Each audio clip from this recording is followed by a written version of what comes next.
Hey, welcome back to another episode of Aesthetic Control. I'm Reed. Thanks for joining me.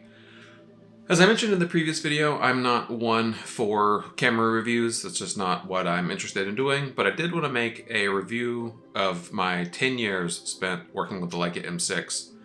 And I want to preface this by saying, the internet is just awash in camera reviews of every kind, for the latest thing to the most obscure camera from the past.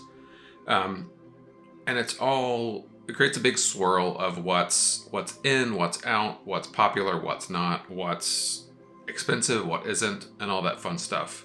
So part of my goal in focusing on the one camera, one lens, one film thing is to sort of weed out all that other noise.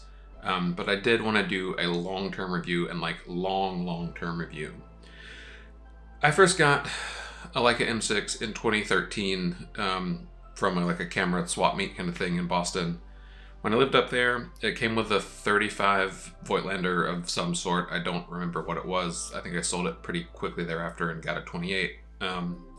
So part of the charm of film photography and cameras back then was it was at the peak of everybody was going digital. All film cameras were sort of left in the dust, and I was able to pick up the Leica and the Voigtlander lens for literally a third of what just the body costs these days, which is crazy, and I'm happy to have been able to do that at the time. RIP to camera prices from the early teens. They were great.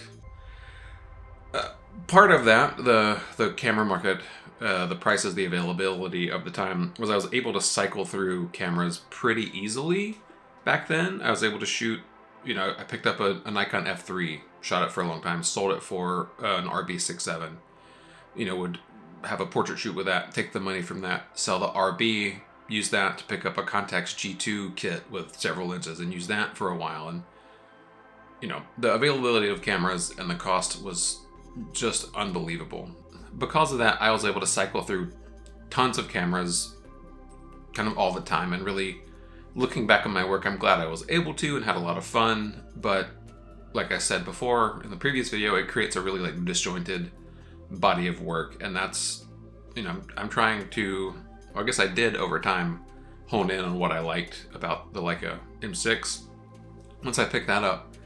And today, I want to just play some images from the past 10 years of work I've made with the Leica and really dive deep and talk about what has made this camera so special for me and why I've kept it around for so long. By this point, most folks interested in 35mm film and exploring the YouTube and Instagram platforms have come across the sort of hype of the M6 as the be-all, end-all of 35mm cameras. It's a dream camera for a lot of people. You see people saying congrats in the comment sections when somebody reveals that they've picked one up. And I get that. I was very excited when I got mine 10 years ago, but at the time, all of that excitement was fueled by looking at work from the past by Winna Grand, who I've mentioned before, Eggleston, Mary Ellen Mark, Alex Webb, Bresson, all the great names in documentary photography of the past have all used this little M system at some point. And I wanted to, share in that experience and try my hand at this little kind of weird camera that used a rangefinder design, which is something I wasn't familiar with. So what struck me and led me to keep this camera around for so long is that it's just a workhorse. It's been a workhorse ever since I've picked it up and learned how to use it. The initial learning curve of the system, it's all fully manual. There's no automation. There's a simple meter. The rangefinder focusing system are all challenges to work through. For people coming from the SLR or point and shoot worlds, these kind of challenges will likely be the main frustration points. Not seeing how the lens is focusing and what the exact frame through the mirror is something that takes getting used to, but as part of the rangefinder experience with this camera, once it clicks, I think it's a revelation. You see through this viewfinder, you see beyond the composition, you can anticipate the frame. Having simple lenses to deal with, they're all aspects of what makes the M system just a joy to use, or maybe really any rangefinder once you really connect with it.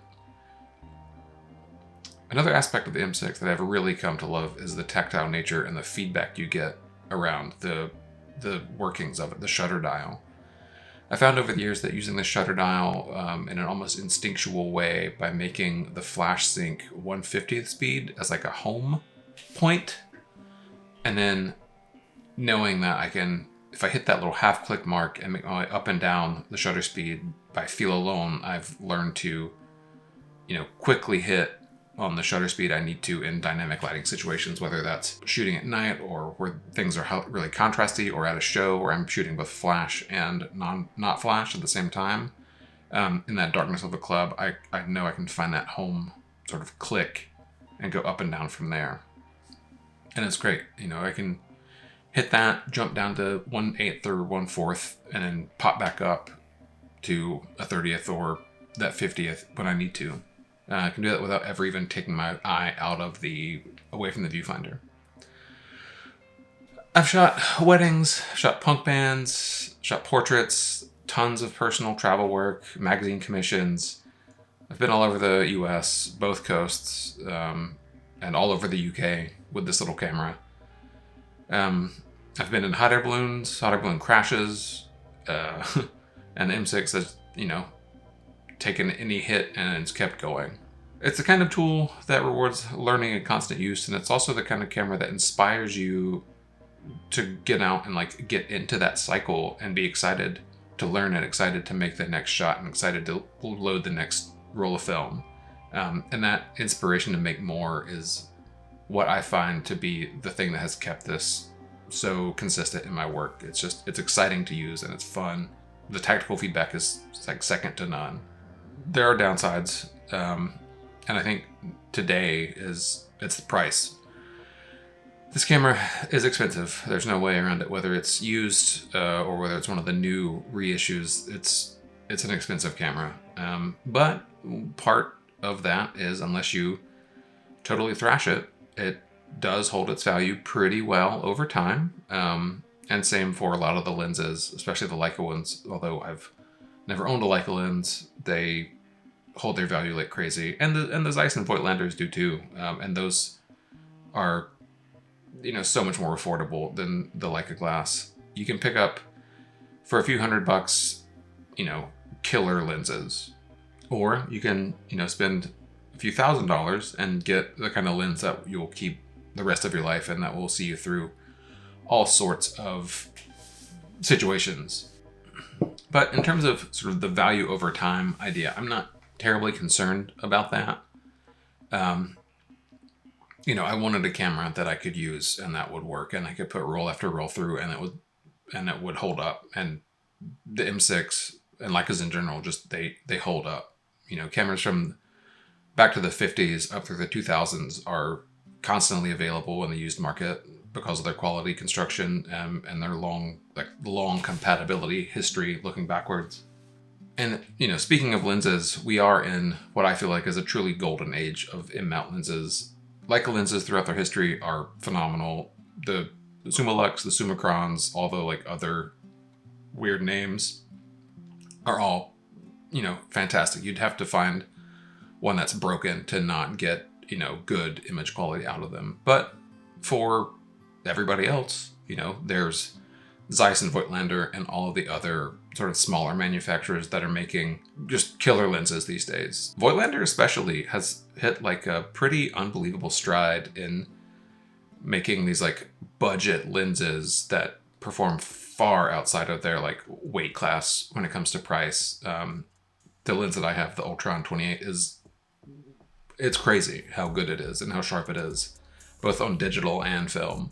Plus there are all the boutique lens manufacturers and the budget lens manufacturers like the TT Artisans and all those. And for a couple $100 to get you get a decent enough lens. But for a little bit more, you can get into the Voigtlanders, and these days the Voigtlanders are just kind of second to none unless you're jumping up to a Summilux. There's a saying, and everybody's heard it and it's been said to death, that the best camera is the one that you have with you, and I totally agree with that. Although I would sort of change the thinking of that to the best camera is the one that you have with you that you love to use and that gets out of your way and lets you work, and it's intuitive and it grows with your skills and budget, and it's flexible and can be repaired, and it's built like a small tank. And that, to me, is an M6.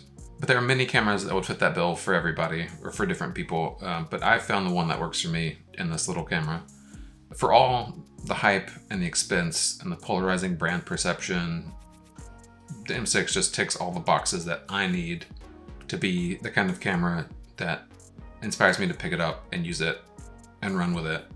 So that's what I'm sticking with for this project. And I'm excited to see where it goes and to look back on the stuff that I've made with it in the past. So what about this camera has made it so essential to my work over the past 10 years? As mentioned, the ease of use is huge, but also the size. It's a small camera, and the impression it gives off as a small camera it's something I lean into.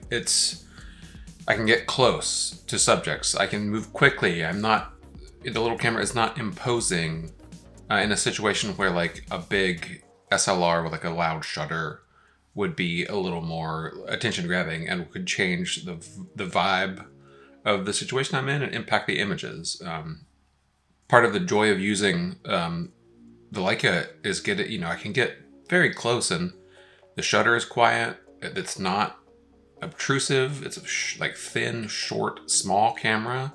And I think once you're around people for long enough with it out, it just blends into the background and you don't really notice it. Definitely not in the same way you would with like a DSLR or with a 24-70 where you're really taking up some space. In the situations like when I'm in a recording studio or in a tour van or even like at a wedding, the low profile of it, the quietness of it, I can blend into the moment. I'm not calling attention to myself. I'm not diverting attention away to whatever is going on. And that can lead to much more sort of like true images and true moments. So with it being so small and unobtrusive, it's easy to throw in a bag over my shoulder when I'm going out to the grocery store, traveling. And it's also just easy to have over my shoulder. It's there and it's ready to go. So that has been my, up until this point, 10 years of shooting with the M6. I think it's enabled me to make some really great work. And now that I'm taking time to really focus and hone in on using this camera with this set of limitations, I'm excited to see what I produce, and I hope you stick around and join me on this journey. Thanks.